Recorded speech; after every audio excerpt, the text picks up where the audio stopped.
JumpStart Specificity. Yesterday I talked about goals. If you did not listen to yesterday, go back and watch it. I talked about the importance of setting goals, and I shared some life stories of my own about setting goals and how things have worked out for me as a result of them. Today, I want to talk to you about specificity. One of the things that I realized this morning as I was preparing for this, because I have been struggling getting everything in here just the way I want it, is that I have not been super specific about what it is that I want my studio to be like, look like, how I want it to operate. In other words, I wasn't taking my own advice. So this morning I sat down and I wrote down everything that I want in a studio, and that's how I began to spread things and to work on it. And I feel better now because I have an end in sight, because I was specific. Amu Pastor says, "Good morning. Lots of love back to you. Glad you're here." So I want to talk about specificity. I want to talk about knowing what it is that you want. Many of you know my wife, Marty, and I separated back in July. As a result of that, I no longer was bound to Kansas City because I travel so much. I can go back there anytime I want, see my daughter who lives there, and she can come down here. So I was looking for a place to live, and I'd always dreamed of living in the tropics. Now, who doesn't dream of living in the tropics? When you talk to people about, especially in wintertime, where you want to go on vacation, it's somewhere warm and sunny and pretty and lots of water. They've shown that the number one thing that people look for in vacations is water. They want to go to water. They want to go to a lake. They want to go to a pond. They want to go to the ocean. So people want to go to water. So when I was thinking about this idea, it was not just a dream like it is with most people. I wanted to make sure that I could sustain my life down here, and that this place had everything that I wanted. So I pulled up the list this morning as I was preparing to talk with you, and I had written down 23 things that I was looking for in Key Largo. In other words, I came here, I booked a place for a week, and I had a list. I was very, very, very specific about what it was I was looking for. Had to have a really good library, had to have a great Thai restaurant. I've got the whole list right here on my phone. But I had a list, a very specific list of all the things I was looking for. And I went through and checked them off. I had to have a UPS store because I send out books and things like that, and books are sent to me. I had to have a really good post office. Had to have, I made a list. It was 23 things. Now, of those 23 things, Key Largo met 22 of them. I forget the one thing that it was, but I remember looking through and going, no, that's not here. But nonetheless, I was extremely specific in what I was looking for. And as a result, for the most part, I've been really thrilled with living down here. The great thing is that because I'm so close to Miami, everything else I'm looking for, I'm 40 minutes away from Miami. So I can go there for shows and games and anything like that once everything reopens. My question for you is, are you specific? I think it's the greatest self-help book of all time, The 7 Habits of Highly Successful People. Habit number 1. You know what habit number 1 is? Begin with the end in mind. Begin with the end in mind. In other words, know exactly what it is that you want before you get there. Now, when I was making my list, this is something I find interesting. You want to not only make a list, you want to make it exhaustive. I'm opening a bottle of Perrier if you're hearing some interesting noise there.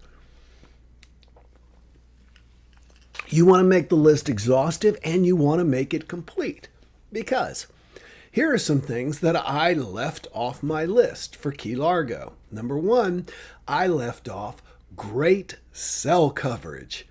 There is not great cell coverage here. I went from having great cell coverage in Kansas City everywhere, and most of the places I go, LA and New York, not so good. LA is the worst. But Key Largo, I just presumed that it was going to have great cell coverage because whenever I was down here, I could use my cell phone pretty much as I wanted. Nope, it's kind of hard to use your phone around here.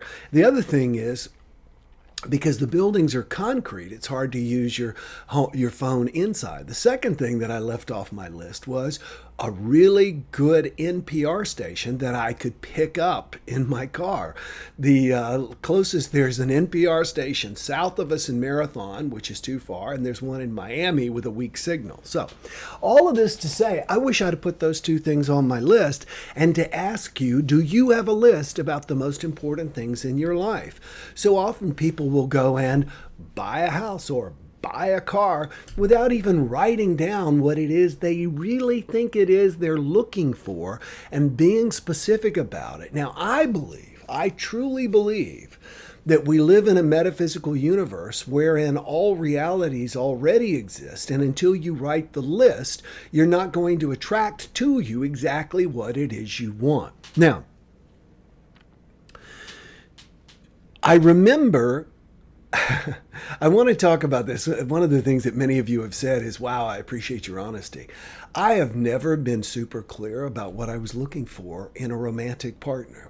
I've been married, getting divorced for the third time, and I've been in many relationships. And one of the great things about this divorce is that I have had a lot of time to journal, to go back, and I have really analyzed every single relationship I've ever had.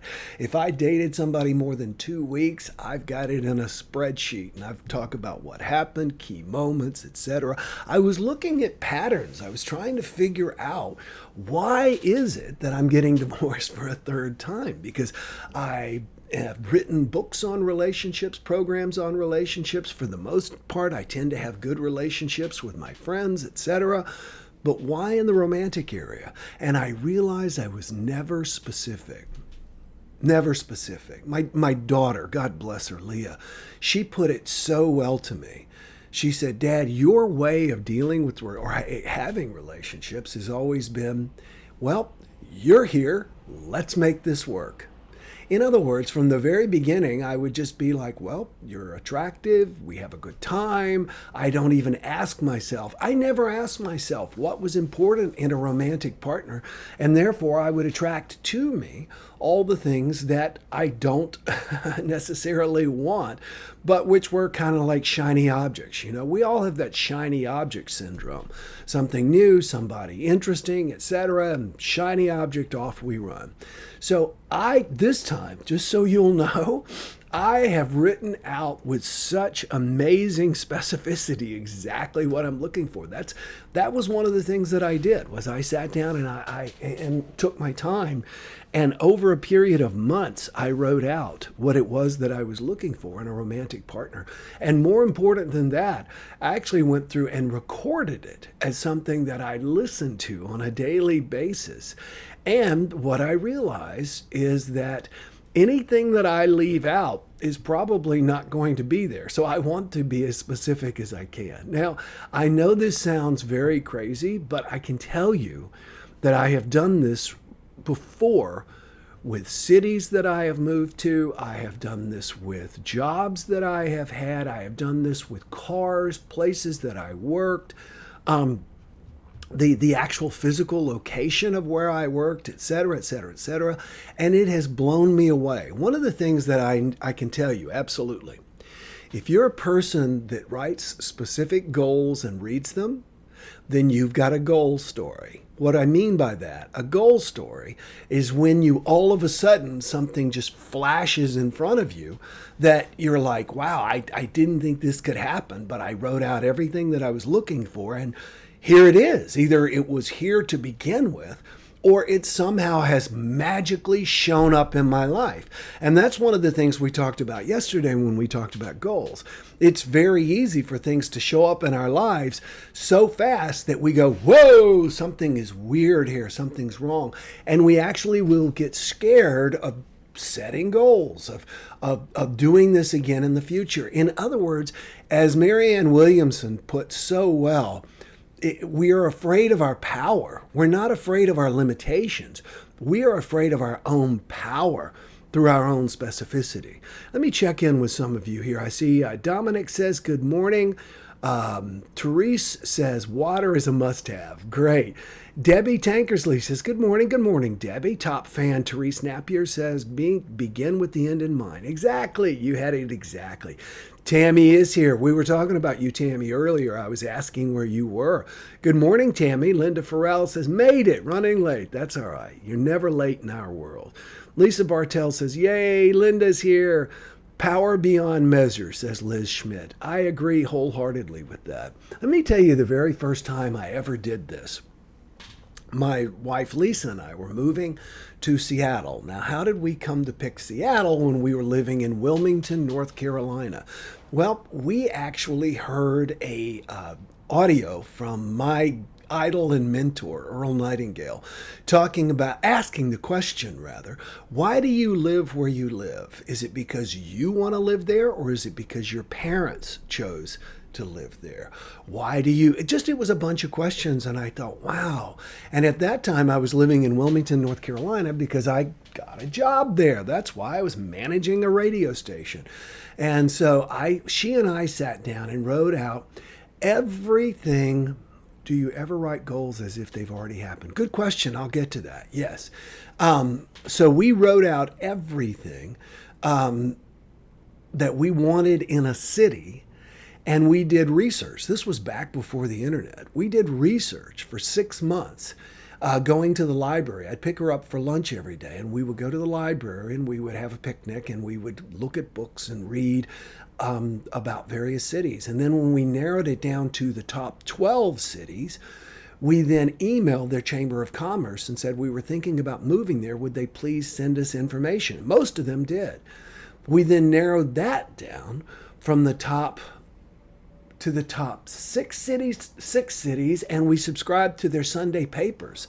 And then we sat around and read their papers. This is all true. And then ultimately, we narrowed it down to Seattle, San Francisco, and Portland. Flew to Seattle, fell in love, ended up staying in Seattle. Now, why am I not there now? Changes in life. And now I want to be in the tropics where it's warm and where it's sunny. Being in Seattle, we never put on our list, do not want it to be gray for long extended periods of time, gray and drizzly. That would have left, Seattle and London out for sure. So anyway, that's how we came to move there. But the story, Will Bengston has a really interesting study in visualization. Very good. Good to know. My ears were burning. That's why you're here. Tammy says, do I ever write my goals down as if they already happened? I always write my goals down as if they already happened. I always write, I am, I have.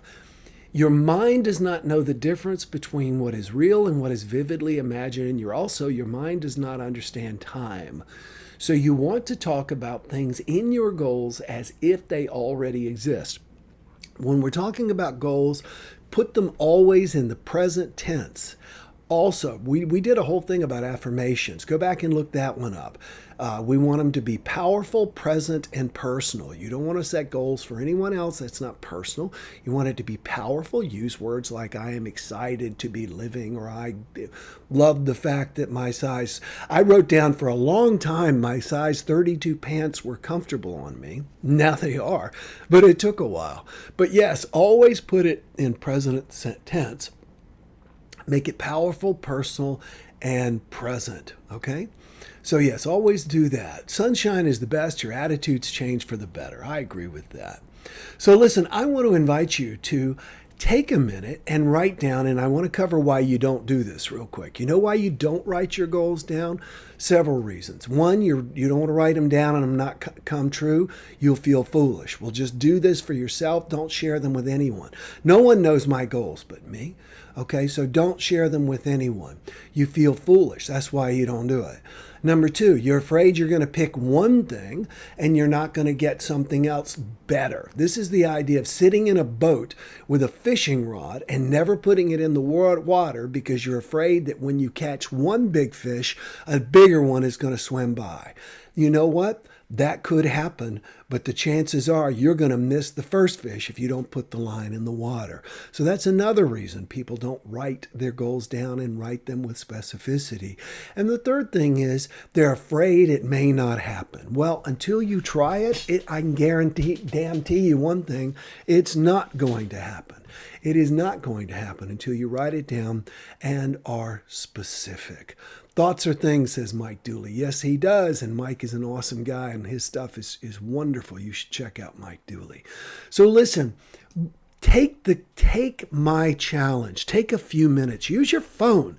I will often dictate my goals into my phone. I'm a big dictator, so I hit the record thing, and it will record and turn it into text.